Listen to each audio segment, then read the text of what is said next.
What is going on, ladies and gents? Welcome back to another video. I am your guy, your host, your everything else, Mac, the Night Striker.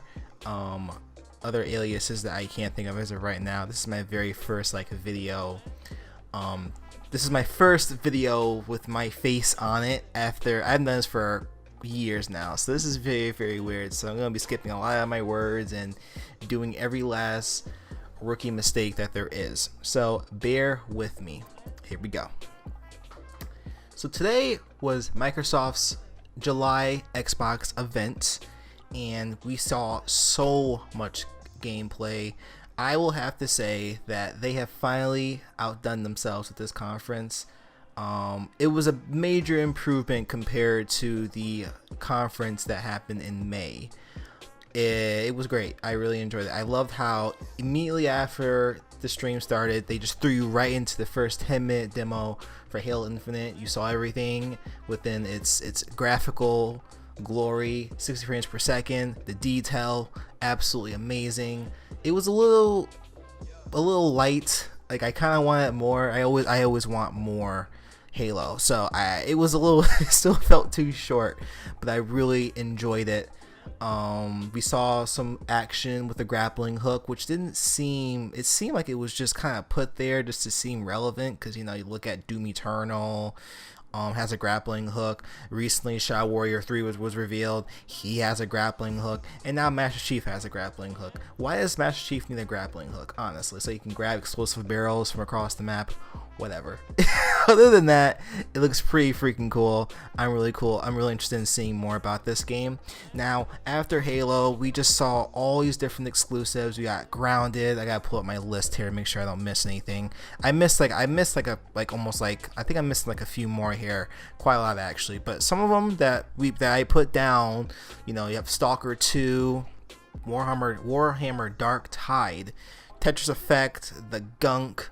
The Medium looks really cool. I love horror games, and this gives off some really good horror vibes with a little bit of a psychological effect to it. So definitely interested in seeing more about that game. Yeah, Phantasy Star Online. I think it's a new expansion. I'm not exactly sure, because I know Phantasy Star Online was released on Xbox, I think, a while back. I think it might be like their newest expansion that might be coming out.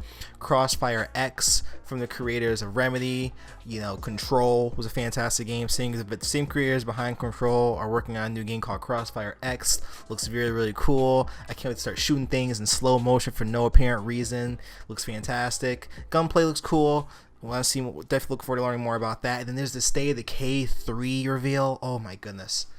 State of Decay 3. I for one, I was a fan of State of Decay 2. Sometimes I'll get lost in it, and I'll get stuck, and I wouldn't know what to do next from there. So I would stop playing it, which is what's going on right now. I haven't played a game for like 2 or 3 months. But regardless, I still love my survival horror games. So I'm definitely looking forward to seeing more about State of Decay 3.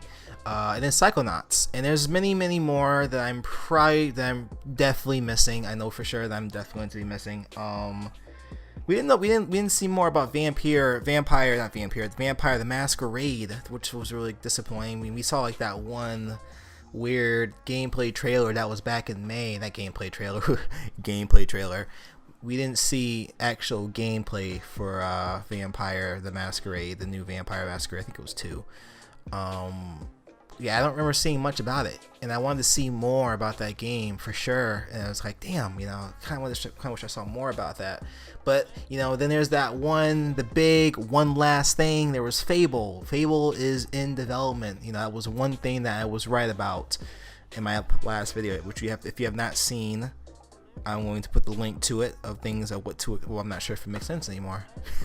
See, like I said, I'm new to this. Sometimes you're gonna see me talk in circles almost all the time. So just again, bear with me here. So yeah, there was that. Fable looks like it's gonna be. I mean, we saw that one cutscene. It's the same cutscene that we saw years ago for the new Elder Scrolls game. It's just like a big open shot of the world and then title sequence. So we don't know what the game is. It's just Fable. It could be anything. It could be Fable Legends or whatever. It's just like, hey, there's a Fable game coming, let's watch out for that, and there's no release date, there's no release or anything. It's just like it's in development. So Fable could probably be out in 2030 if we all survive the coronavirus by then. So yeah, looks pretty cool. Now I'm curious, looking back, comparing Sony and then Microsoft, I gotta say, Microsoft stepped up their game on this one. I think Sony might have some serious competition here going into the next year. Like there's some, they have some good exclusives. I'm trying to think back to what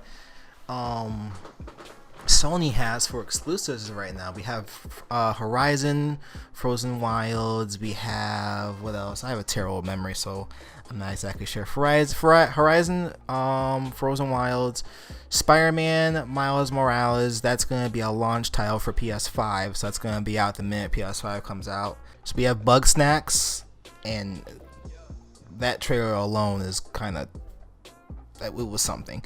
Godfall, Astro's Playroom, Demon Souls, Destruction All-Stars, Gran Turismo 7, Ratchet & Clank Rift Apart, Returnal, and then Sackboy Big Adventure. So all that together, that's 1, 2, 3, 4, 5, 6, 7, 8, 9. That's 9 exclusives altogether. We have 15 exclusives as of right now that I can think of. Wow, 1, 2, 3, 4, 5, 6, 7, 8, 9. And the 9 exclusives are specifically only for PS5.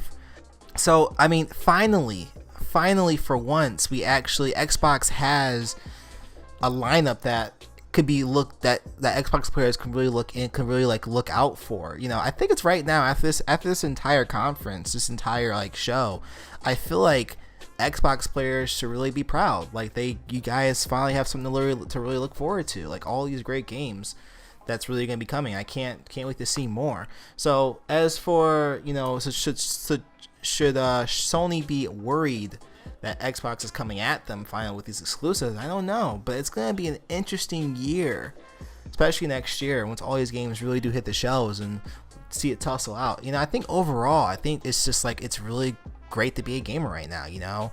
I found it kind of sucked where PS4 was like the obvious console to buy over the Xbox, because Xbox was trying to be the all-in-one console.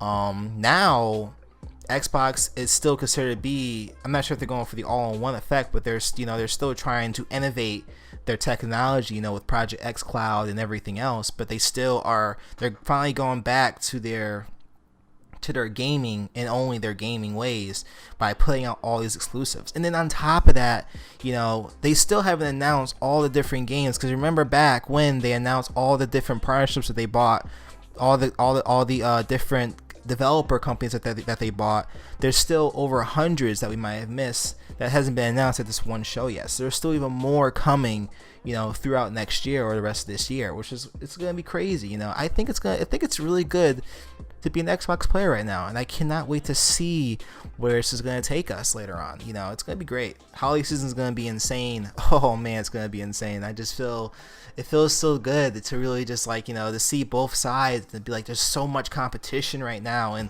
it's just great because now consumers have a lot more to choose from, and that's the biggest thing, is that you want to give consumers a choice, not an obvious choice. And I think that's really cool, and it creates more conversations for the future overall, and it just makes overall the entire industry so much more robust. So from a scale from 1 to 10, Xbox, you killed it. I'm gonna give you an 8, because that Tetris Effect trailer was very cringy. It was very cringy. But alright guys, that's gonna do it for me for this video. I had to make this right quick before I head off to work for the day. If you are new here, consider hitting that like button, that subscribe button, every other button that there is. You want the dislike button, sure, go for it. But yeah, that's it guys. Thanks so much for watching, and I'll see you guys in the next one. And let me know what you think of this whole face cam thing. Is this gonna be a thing? Should I keep doing it? If you don't want me to, that's perfectly fine. I mean, it's less editing skills for me. I can just do some gameplay and just, I should stop talking. Thanks so much for watching guys. I'll see you guys in the next one. Peace.